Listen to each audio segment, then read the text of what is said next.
الحمد لله على إحسانه والشكر له على توفيقه وامتنانه والصلاة والسلام على رسوله الداعي إلى رضوانه أما بعد فقد قال الله تعالى في القرآن المجيد ومن أحسن قولا ممن دعا إلى الله وعمل صالحا وقال إنني من المسلمين وقال النبي صلى الله عليه وسلم بلغوا عني ولو آية وقال في حديث آخر فوالله لأن يهدي الله بك رجلا واحدا خير لك من حمر النعم۔ محترم صدر صاحب، ذی وقار علماء اکرام اور تمام ابنائے قدیم و ابنائے جدید، یہ میرے لیے بڑی ہی سعادت کی بات ہے کہ آپ کے سامنے کھڑے ہو کر کے کچھ باتیں میں بیان کروں۔ اس سے پہلے میں اعتراف کرتا ہوں کہ میں اس کا مستحق نہیں ہوں، نہ اپنے علم کے اعتبار سے نہ تجربے کے اعتبار سے۔ مجھ سے افضل ہم پر علماء موجود ہیں، ان سے ہم سن سکتے ہیں۔ میں سب سے پہلے اپنا خطاب شروع کرنے سے پہلے ایک جملہ جو نبی صلی اللہ علیہ وسلم نے غزوہ بدر کے موقع پر ارشاد فرمایا تھا، حاذہ مکہ القت الیکم افلاذک بدھا۔ جب نبی صلی اللہ علیہ وسلم نے مشرکین مکہ کی تعداد کے متعلق دریافت کیا، ان کی تعداد کے بارے میں، اور وہ ہر دن کتنا گوشت صرف ہوتا ہے اور وہ لوگ کہاں پڑاؤ ڈالے ہیں، جب کہا گیا اور مشرکین مکہ میں سے کون کون وہاں پر حاضر تھے، یہ سن کر کے نبی صلی اللہ علیہ وسلم نے فرمایا تھا حاذہ مکہ قد القت الیکم افلاذک بدھا۔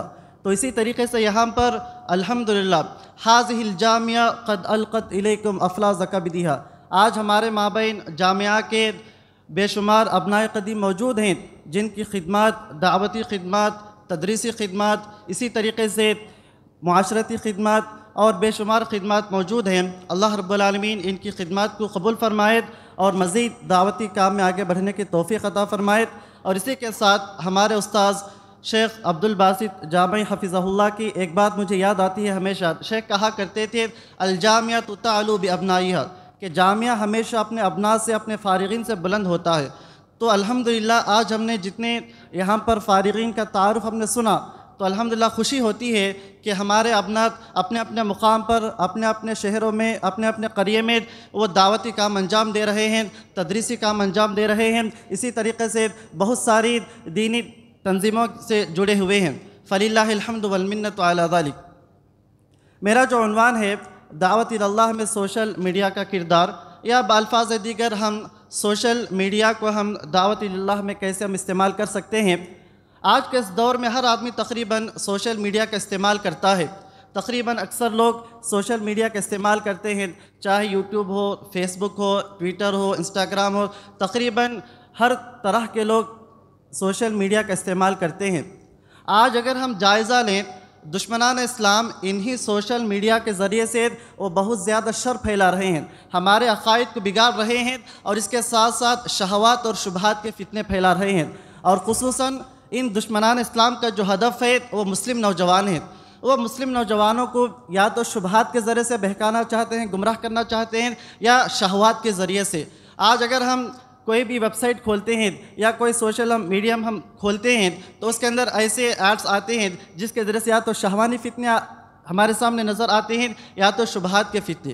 تو اس لیے جو لوگ دعوت اللہ کے کام میں مرتبط ہیں، ہم علماء کے لیے ضروری ہے کہ ہم اس پلیٹ فارم کا استعمال کریں، اس میڈیم کا استعمال کریں۔ نبی صلی اللہ علیہ وسلم پر جب یہ آیت نازل ہوئی وَأَنذِرْ عَشِيرَتَكَ الْأَقْرَبِينَ، نبی صلی اللہ علیہ وسلم صفا کی پہاڑی پر چڑھے اور آپ نے وہاں پر لوگوں کو جمع کیا، آپ نے دعوت کی۔ نبی صلی اللہ علیہ وسلم کے دور میں جو پلیٹ فارم موجود تھا، جو میڈیم موجود تھا، نبی صلی اللہ علیہ وسلم نے اس کا استعمال کیا۔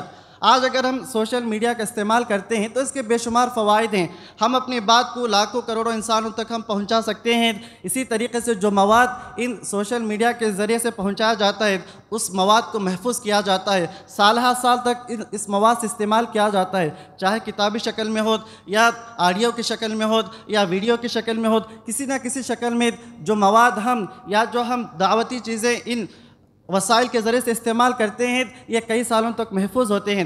اسی طریقے سے یہ تکلفے کے اعتبار سے، خرچ کے اعتبار سے بہت کم ہوتا ہے۔ اگر ہم کوئی پروگرام دعوتی پروگرام ہم منعقد کرنا چاہیں ہزاروں لاکھوں روپے لگتے ہیں، لیکن وہی اگر ہم ان سوشل ویب سائٹس کا استعمال کریں گے اور روزانہ ہم ایک حدیث، ایک آیت یا موقع محل کے حساب سے محرم کا مہینہ چل رہا ہے، محرم کے اندر کیا بدعت ہوتی ہے، سفر کے کیا بدعات ہوتے ہیں، یا ہمارے معاشرے میں پائے جانے والی وہ کون سی بدعتیں ہیں، وہ کون سی خرافات ہیں، اگر ہم ان وسائل کا استعمال کر کے اپنی بات کو رکھیں گے تو اس کا بہت زیادہ فائدہ ہوگا۔ اور اس بات کو آپ بخوبی جانتے ہیں کہ دعوت اللہ یہ انبیاء کا وظیفہ ہے، یہ انبیاء کا مشن تھا۔ اللہ تبارک و تعالیٰ نے ارشاد فرمایا وَكَذَلِكَ جَعَلْنَاكُمْ لِكُلِّ، اللہ تبارک و تعالیٰ نے فرمایا وَلَقَدْ بَعَثْنَا فِي كُلِّ أُمَّةٍ رَسُولًا أَنِ اعْبُدُوا اللَّهَ وَاجْتَنِبُوا الطَّاغُوتَ، اللہ نے ہر امت میں رسول بھیجا یہ پیغام دے کر کے دعوت کا کام کریں۔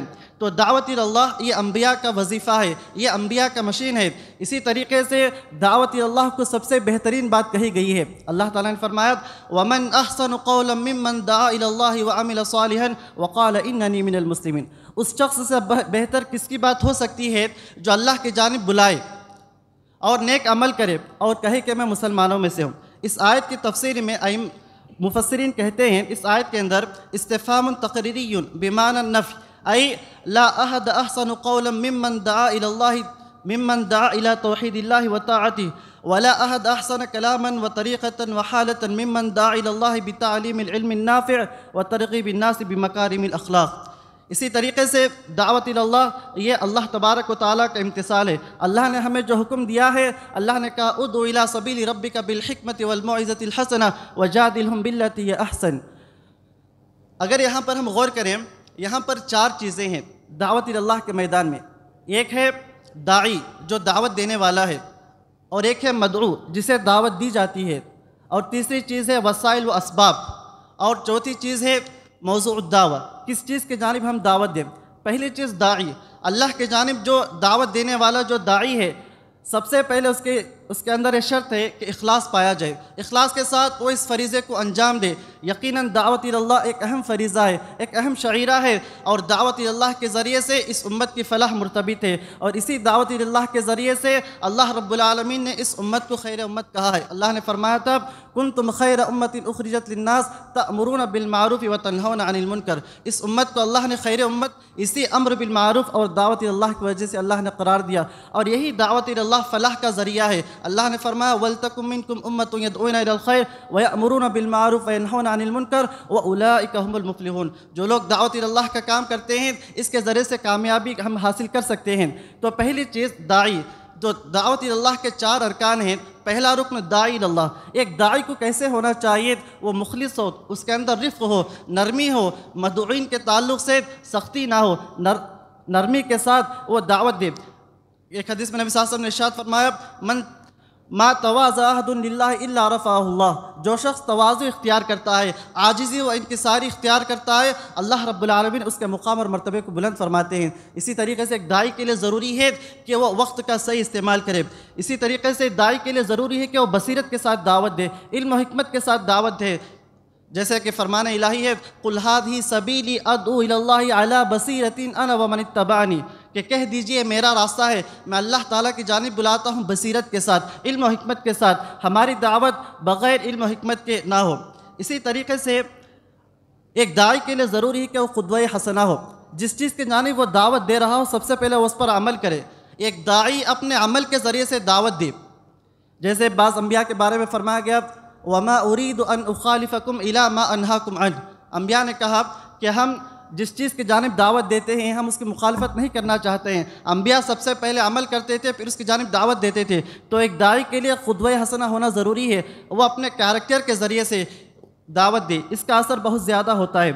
اسی طریقے سے صبر، ایک داعی کے لیے ضروری ہے کہ میدان دعوت میں صبر کرے، کیونکہ دعوت کا جو میدان ہے اس کے اندر بے شمار مصائب اور مشکلات آ سکتی ہیں، اور لوگ ایک طرح کے نہیں ہوتے، لوگوں کے اندر الگ الگ فروق پائے جاتے ہیں۔ اور جیسے نبی صلی اللہ علیہ وسلم کے اگر ہم زندگی کا مطالعہ کریں تو ایک شخص نبی صلی اللہ علیہ وسلم کی گردن پر چادر ڈال کر کے کھینچا اور کہا یا محمد اعدل، نبی صلی اللہ علیہ وسلم نے اس وقت صبر کیا، نبی صلی اللہ علیہ وسلم نے غصے کا اظہار نہیں کیا۔ اسی طریقے سے ایک یہودی، جس یہودی سے نبی صلی اللہ علیہ وسلم قرض لیے تھے، لیکن ادائیگی کے وقت ہونے سے پہلے اس یہودی نے آ کر کے نبی صلی اللہ علیہ وسلم کو برا بھلا کہا۔ وہاں پر حضرت عمر موجود تھے، حضرت عمر نے بدلہ لینے کا اظہار کیا، لیکن نبی صلی اللہ علیہ وسلم نے خاموش رہنے کے لیے کہا۔ اس وقت یہودی یہ جاننا چاہتا تھا کہ نبی صلی اللہ علیہ وسلم حلیم ہے یا نہیں ہے، نبی صلی اللہ علیہ وسلم کے اندر صفت حلم ہے یا نہیں ہے۔ تو غصے کے وقت اپنے اوپر کنٹرول کرنا، جو حلم ہے، جو صبر ہے، ایک داعی کے لیے انتہائی ضروری ہے۔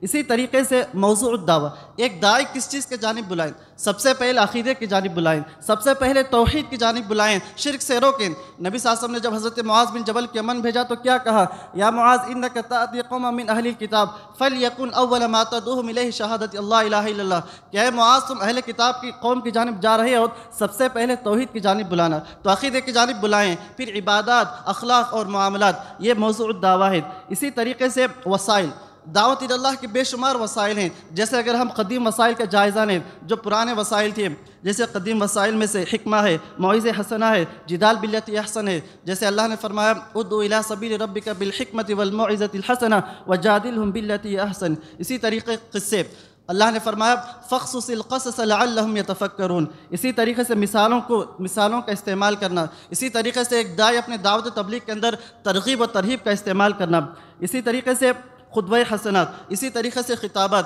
یہ تمام پرانے وسائل ہیں۔ اور خاص کر کے اس دور کے جو وسائل پائے جاتے ہیں، ایک داعی کے لیے ضروری ہے کہ ان وسائل کا اہتمام کرے اور ان وسائل کے اندر وہ تدریب کرے، وہ پریکٹس کر کے وہ ان وسائل کا استعمال کرے، کیونکہ ان وسائل کا اگر ہم استعمال کریں گے تو ہماری دعوت کئی ہزاروں لاکھوں لوگوں تک ہماری دعوت پہنچے گی اور اس کا بہت زیادہ اثر ہوگا۔ آخری میں اللہ رب العالمین سے دعا ہے کہ اللہ ہمیں علم نافع اور عمل صالح کی توفیق عطا فرما اور میدان دعوت میں ہمیں کامیابی عطا فرما۔ آمین۔ والسلام علیکم۔